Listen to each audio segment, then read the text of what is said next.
How to mark messages unread in Facebook Messenger. Hey there, welcome back to the channel, and let's get right into this quick and easy tutorial. To mark your messages as unread on your Facebook Messenger, it is very simple. Firstly, all you need to do is launch a Messenger application in your device. So over here, make sure that you are logged into your Messenger application. Now over here, let us go ahead and check out a particular conversation that you have already read. Now to mark it as unread, all you need to do is press and hold on to the conversation and tap on mark as unread. Now as you can see, you have successfully marked it as unread. As you can see, it is highlighted like this.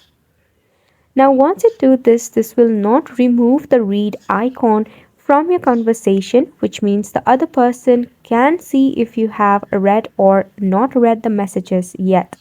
But if you wish to read it again, just click on it and the unread button or the option will be removed.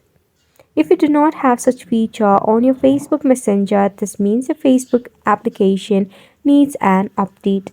For that, you can check out your Play Store or App Store. This sums up the tutorial. Thank you so much for tuning in.